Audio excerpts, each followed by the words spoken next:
Hello दोस्तों, यूपीआरओ exam के लिए जीके जीएस की इस क्लास में आपका स्वागत है। इस क्लास में 41% है। एक बेहतरीन प्रैक्टिस सेट है। सेशन पसंद आएगा तो वीडियो को लाइक, शेयर और कमेंट जरूर कर दीजिएगा।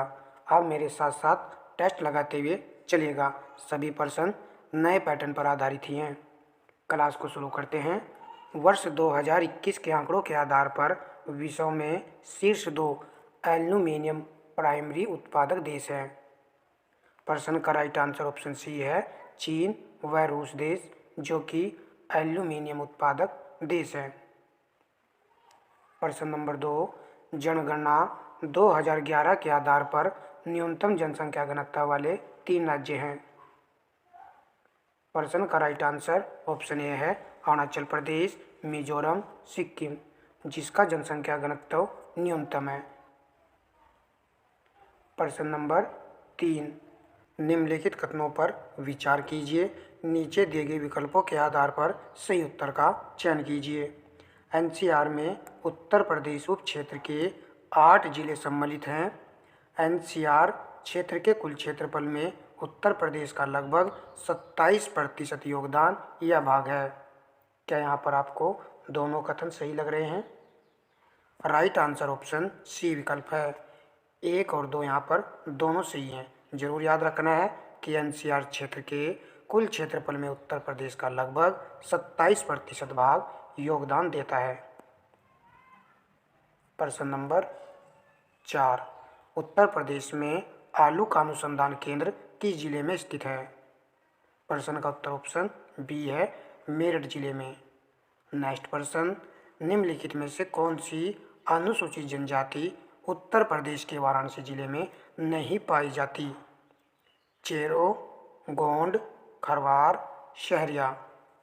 प्रश्न का राइट आंसर ऑप्शन डी विकल्प है, शहरिया जनजाति। यह किस जिले में निवास करती है? आप जानते भी होंगे, इस जिले का नाम है ललितपुर, जहाँ पर शहरिया जनजाति निवास करती है। वाराणसी में जो जनजाति है इनको जरूर याद रखना है, चेरो, खरवार और गोंड। प्रत्येक पॉइंट को अच्छे से समझना है। प्रश्न नंबर 6, क्षणिकवाद का सिद्धांत निम्नलिखित में से किससे संबंधित है? जैन धर्म, बौद्ध धर्म, वेदांत, ईसाई धर्म। प्रश्न का उत्तर ऑप्शन बी है, बौद्ध धर्म से संबंधित है। प्रश्न नंबर 7 है, सूची फर्स्ट को सूची सेकंड से में सम्मिलित करना है। इलाहाबाद की संधि हुई थी 1765 ईस्वी में, ए का 4 आएगा। मंगलोर की संधि 1784, बी का 2 आएगा। सालबाई की संधि, ये तो हमने करा भी दिया आपको प्रश्न और बताते जरूर याद रखेंगे, 1782 ईस्वी में हुई थी, सी का 1 आएगा। मद्रास की संधि 1769 ईस्वी में हुई थी, डी का 3 आएगा। 4, 2, 1, 3। प्रश्न का राइट आंसर ऑप्शन सी विकल्प है।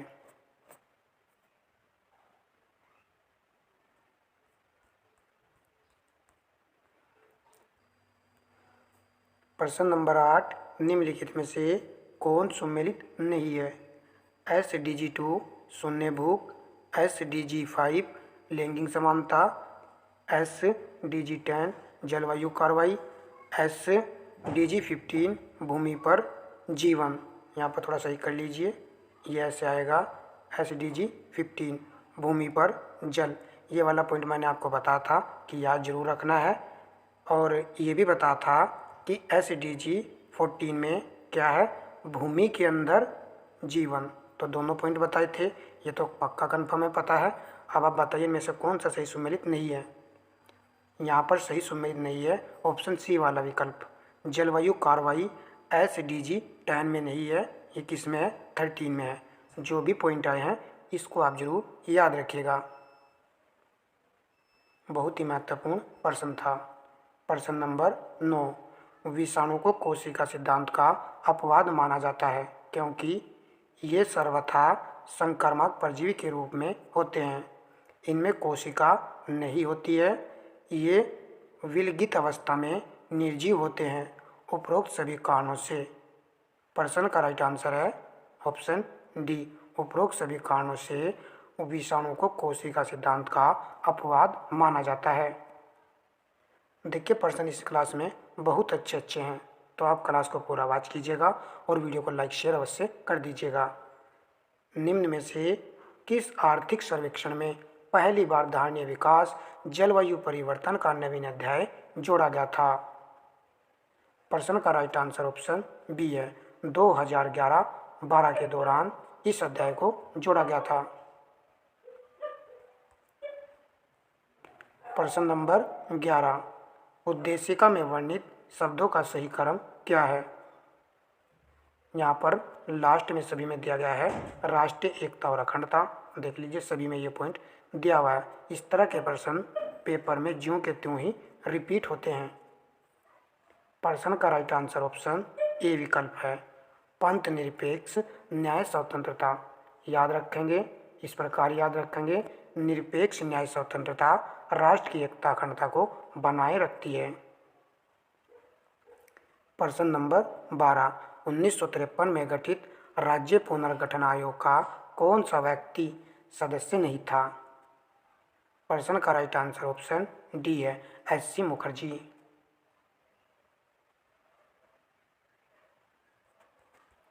प्रश्न नंबर 13, निम्नलिखित पहाड़ियों पर विचार कीजिए। उपरोक्त पहाड़ियों को उत्तर से दक्षिण के क्रम में व्यवस्थित कीजिए। वेरी इंपॉर्टेंट प्रश्न है, आप प्रश्न का राइट आंसर जरूर लगाइएगा। सेवराई की पहाड़ियाँ आप सब जानते भी होंगे किस राज्य में है, तमिलनाडु राज्य में है। पंचमलाई की पहाड़ियाँ यह भी तमिलनाडु राज्य में है। नागरी की पहाड़ियाँ किस राज्य में है, तो ये राज्य है आंध्र प्रदेश। और कार्डमम की पहाड़ियाँ ये फैली हुई हैं केरल और तमिलनाडु राज्य में। तो सबसे पहले उत्तर से दक्षिण के क्रम में लगाना था, तो सबसे पहले 3 नंबर आएगा, फिर उसके बाद सेवराई की पहाड़ियाँ आएंगी, फिर आएगा पंचमलाई की पहाड़ियाँ और 4th नंबर पर आएंगे कार्डमम की पहाड़ियाँ। तो ज़रूर याद रखेंगे, यहाँ पर आंध्र प्रदेश, तो यहाँ पर तो आ जाएंगी हमारी नागरी की पहाड़ियाँ, फिर इसी के जस्ट नीचे तमिलनाडु, यहाँ पर आएंगी सेवराई की पहाड़ियाँ, फिर इसके जस्ट नीचे पंचमलाई की पहाड़ियाँ मिलेंगी, और यहाँ पर केरल और तमिलनाडु में फैली हुई हैं आपकी कार्डमम की पहाड़ियाँ। तो इस प्रकार हमारा राइट आंसर ऑप्शन सी विकल्प है। चलिए अब हम प्रश्न नंबर लगाते हैं 14, मटर की पत्ती विहीन जाति है। प्रश्न का उत्तर ऑप्शन सी है, अरपना। प्रश्न नंबर 15, सूची फर्स्ट को सूची सेकंड से सम्मिलित हमें यहाँ पर करना है। सूची फर्स्ट में क्रांति और सूची सेकंड में संबंधित पॉइंट यहाँ पर दिए गए हैं। गोल्डन क्रांति का संबंध किससे है?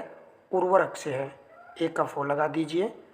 ग्रे क्रांति संबंधित है बागवानी एवं शहद से, बी का 2। पीली क्रांति तिलहन उत्पादन से संबंधित है। काली ब्लैक क्रांति पेट्रोलियम उत्पादक, डी का 3 आएगा। प्रश्न का राइट आंसर है ऑप्शन बी, 4, 2, 1, 3। एक अच्छा पॉइंट यह है इसमें कि ग्रे क्रांति का संबंध किससे है? बागवानी एवं शहद से है। जो पॉइंट ना आए तो आप उसे नोट करें और 5 से 4 दिन के बाद उसका रिवीजन कर लीजिएगा, वो जरूर याद हो जाएगा। वर्षा के बाद इंद्रधनुष के निर्माण का क्या कारण है? प्रश्न का उत्तर ऑप्शन सी है, प्रकाश का अपवर्तन, पूर्ण आंतरिक परावर्तन और विक्षेपण है। प्रश्न नंबर 17, जेट स्ट्रीम क्या है? वेरी इंपॉर्टेंट प्रश्न है ये। प्रश्न का राइट आंसर ऑप्शन सी है, उच्च स्तरीय पछुआ पवन है ये। प्रश्न नंबर 18, कथन कारण का प्रश्न है, भूमध्य सागरीय प्रदेशों में जाड़ों में वर्षा होती है, कारण जाड़े में यहाँ पछुआ हवाएं चलती है। नीचे दिए गए कूट की सहायता से सही उत्तर का चयन कीजिए। क्या दोनों सही है और व्याख्या भी कर रहे हैं, या फिर व्याख्या नहीं कर रहे हैं? राइट आंसर ऑप्शन ए विकल्प है, ए और आर दोनों सही है, आर ए की सही व्याख्या है। प्रश्न नंबर 19, मैग्नेटार मैग्नेटारस क्या है? न्यूट्रॉन तारे हैं। चीन द्वारा प्रक्षेपित चंद्र अभियान है। भूकंपीय क्षेत्र है। उल्कापिंड है। प्रश्न का उत्तर ऑप्शन ए विकल्प है। न्यूट्रॉन तारे हैं मैग्नेटार। प्रश्न नंबर 20 बी शिवरामन समिति का संबंध निम्नलिखित में से किस एक की स्थापना से संबंधित है? देखिए आंसर हम सब जानते हैं। राइट आंसर ऑप्शन ए विकल्प है। नाबार्ड का संबंध है शिवरामन समिति से। प्रश्न नंबर 21 हिंद महासागर में सागर धाराओं की नियमित दिशा में परिवर्तन के लिए निम्नलिखित कारकों में से कौन उत्तरदायी है? प्रश्न का उत्तर ऑप्शन बी विकल्प है। हिंद महासागर में मानसूनी प्रवाह पाया जाता है जो कि सागर धाराओं की नियमित दिशा में परिवर्तन के लिए एक महत्वपूर्ण कारक है।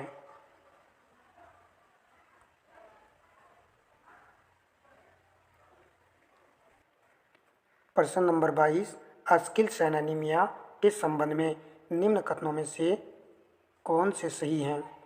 तो सही कथन का हमें यहाँ पर चयन करना है इन चारों पॉइंटों में से। अस्किल सेन एनीमिया रोग एक वंशानुगत रोग है। क्या सही है? हाँ भाई, पहले वाला पॉइंट यहाँ पर सही है। इससे श्वेत रक्त कोशिकाओं में विकार उत्पन्न होता है। क्या ये सही है? यहाँ पर ये सही नहीं है। यहाँ पर आएगा आरबीसी में विकार उत्पन्न होता है। तो ये वाला पॉइंट यहाँ पर गलत हो चुका है।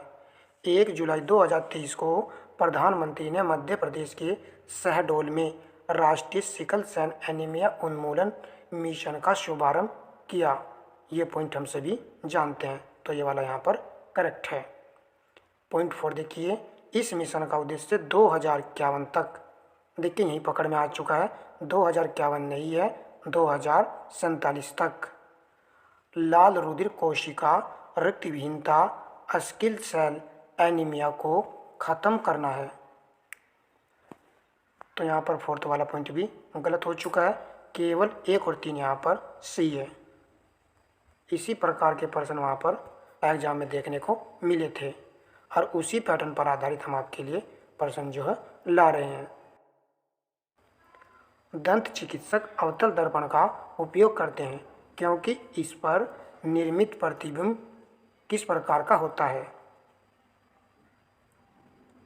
प्रश्न का उत्तर ऑप्शन डी विकल्प है। आभासी और बड़ा होता है। प्रश्न नंबर 24 रक्त का कौन सा घटक भोजन CO2 और नाइट्रोजन युक्त कचरे का परिवहन करता है? WBC, RBC, रक्त platelets, plasma. Right answer option D है प्लाज्मा। बहुत ही महत्वपूर्ण प्रश्न है ये, प्लाज्मा।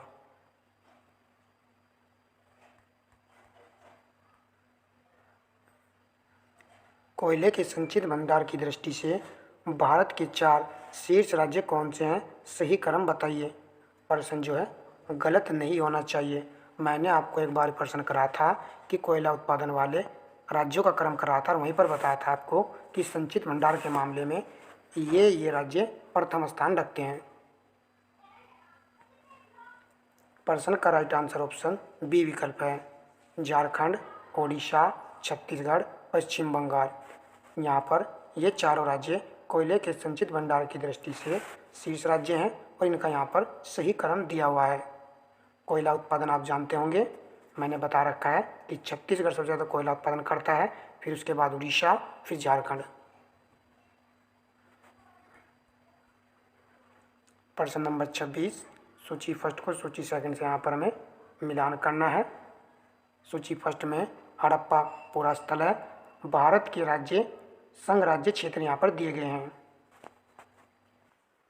बालू हड़प्पा पूरा स्थल हरियाणा राज्य में है। 1 का 3 आएगा। मांडा हम जानते हैं जम्मू और कश्मीर में है। बी का 2 आएगा। पाडरी ये है स्थल गुजरात राज्य में है। सी का 4 आएगा। उल्लास उत्तर प्रदेश में है। डी का 1 आएगा। प्रश्न का राइट आंसर ऑप्शन डी विकल्प है। 3, 2, 4, 1। बहुत ही अच्छा प्रश्न है, जरूर याद रखेंगे। हुलास हड़प्पा पूरा स्थल उत्तर प्रदेश राज्य में है। प्रश्न नंबर 27 कथन कारण का प्रश्न है। कुछ जीवाणु अपना भोजन संश्लेषित कर लेते हैं। इन जीवाणुओं में हरा पदार्थ जो हरित लवक कहलाता है पाया जाता है।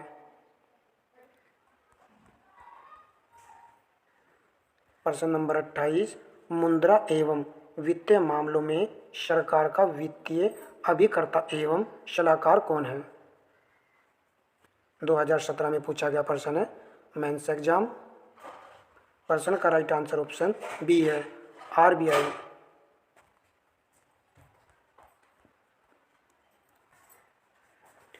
प्रश्न नंबर 29 निम्नलिखित में से कौन एक युग्म सम्मिलित नहीं है?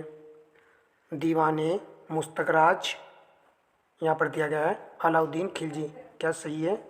हाँ, ये वाला पॉइंट यहाँ पर सही है। दीवाने अमीर को ही जानते हैं, महमूद तुगलक, सही पॉइंट है ये भी।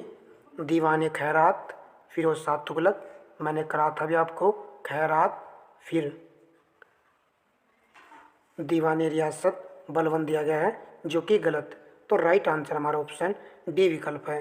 दीवाने रियासत विभाग की स्थापना किसने की थी? अलाउद्दीन खिलजी ने की थी। चलिए अब प्रश्न नंबर लगाते हैं 30। निम्नलिखित कथनों पर विचार कीजिए। अहिदी वे घुड़सवार सिपाही थे। इन कथनों में से कौन से कथन यहाँ पर सही हैं? जिन्होंने अपनी सेवाएं एकाकी प्रदान की, पहला पॉइंट ये दिया गया है। जिन्होंने किसी सरदार के साथ अपने को संलग्न नहीं किया, दूसरा पॉइंट है ये। सम्राठी जिनका आसन कर्नल था, फोर्थ पॉइंट है। जिन्होंने अपने को मिर्जाओं के साथ संलग्न किया, कौन सा पॉइंट यहाँ पर सही नहीं है? तो यहाँ पर फोर्थ पॉइंट जो है सही नहीं है। राइट आंसर ऑप्शन बी है। 1, 2 और 3 सही हैं, जरूर याद रखेंगे, एक अच्छा प्रश्न है। प्रश्न नंबर 31 एक मार्ग एक्ट भारत में कब लागू किया गया? प्रश्न का उत्तर ऑप्शन ए है, 1937 में। एक मार्ग से संबंधित प्रश्न ARO एग्जाम में पूछा गया था। प्रश्न नंबर 32 ढोला लोकगीत लोकप्रिय है। देखिए ये प्रश्न भी यूपी ARO स्पेशल प्री 2010 का प्रश्न है। राइट आंसर ऑप्शन ए विकल्प है, आगरा मेरठ में यह लोकप्रिय गीत है, ढोला लोकगीत। प्रश्न नंबर 33 निम्नलिखित में से किस नगर में राजकीय ललित कला अकादमी उत्तर प्रदेश में अवस्थित है? प्रश्न का उत्तर ऑप्शन ए है, लखनऊ में। 2016 में पूछा गया प्रश्न है और ललित कला अकादमी की स्थापना भी प्रश्न जो है पूछा गया था एग्जाम में। प्रश्न नंबर 34 सूची फर्स्ट को सूची सेकंड से सम्मिलित करें, नीचे दिए गए कोड की सहायता से सही उत्तर का चयन करें। अनुच्छेद 87 में राष्ट्रपति का विशेष अभिभाषण ए का 4 आएगा। अनुच्छेद 243 6 पंचायतों की शक्ति बी का 3 आएगा। अनुच्छेद 243 पर नगर पालिकाओं की अवधि सी का 2 आएगा। अनुच्छेद 98 में संसद का सचिवालय डी का 1 आएगा। प्रश्न का राइट आंसर है 4, 3, 2, 1। ऑप्शन सी यहाँ पर राइट आंसर है। प्रश्न नंबर 35 निम्नलिखित कथनों में से कौन सही है? कूट के आधार पर हमको आंसर बताना है। राणा कुंभा ने चित्तौड़ में कीर्ति स्तंभ का निर्माण करवाया था। देखिए ये पॉइंट तो हम सभी जानते हैं, सही लिखा हुआ है। इसका निर्माण उसने मेवाड़ विजय की स्मृति में करवाया था, क्या ये सही है? नहीं, ये पॉइंट यहाँ पर सही नहीं है। आंसर केवल फर्स्ट वाला है। इसका निर्माण उसने किसके विजय के उपलक्ष्य में करवाया था? मालवा।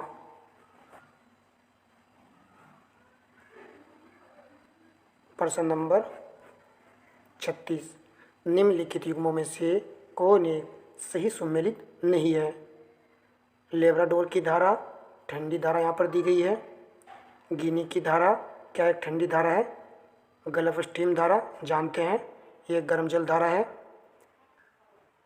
कुरोशिओ की जो धारा है ये एक गर्म जल धारा है, क्या सही है? हाँ, ये पॉइंट भी सही है। राइट आंसर ऑप्शन बी है। गिनी की धारा ठंडी जल धारा नहीं है, यह किस प्रकार की जल धारा है? गर्म जल धारा है। चलिए अब प्रश्न नंबर देखते हैं 37, निम्नलिखित में से किस पंचवर्षीय योजना में समावेशी विकास की नीति पर बल दिया गया? दूसरी, 8वीं, 5वीं, 11वीं पंचवर्षीय योजना। तो समावेशी विकास की नीति पर बल दिया गया था 11वीं पंचवर्षीय योजना में। ऑप्शन डी यहाँ पर राइट आंसर है।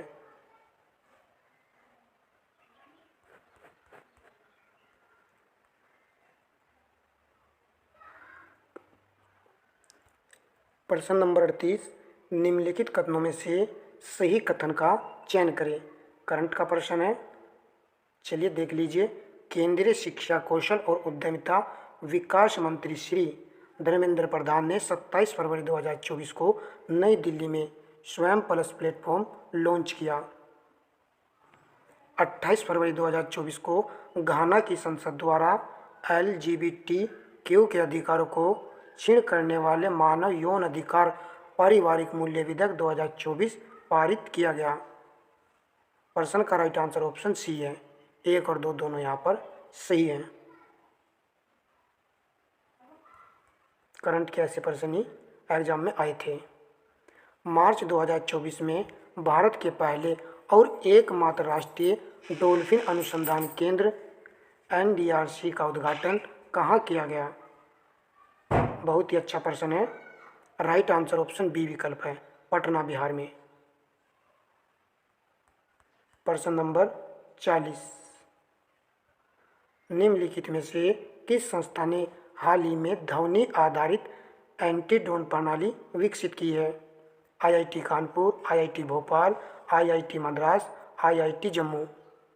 राइट आंसर ऑप्शन डी विकल्प है। IIT जम्मू ने ध्वनि आधारित एंटी ड्रोन प्रणाली विकसित की है। वीडियो का लास्ट और अंतिम प्रश्न है, यदि आपने अभी तक वीडियो को लाइक नहीं किया तो एक रिक्वेस्ट है कि वीडियो को लाइक शेयर अवश्य कर दीजिएगा भाई। हाल ही में फूलदेई महोत्सव 2024 कहाँ प्रारंभ हुआ है? Uttarakhand, Himachal, Uttar Pradesh, Punjab. Right answer option A विकल्प है, उत्तराखंड राज्य में। महोत्सव से संबंधित एक प्रश्न या 2 प्रश्न हर एग्जाम में पूछे जाते हैं, तो यह भी एक महत्वपूर्ण टॉपिक है। सेशन आपको कैसा लगा है कमेंट बॉक्स में ज़रूर बताइएगा। मिलते हैं नेक्स्ट क्लास में। धन्यवाद दोस्तों।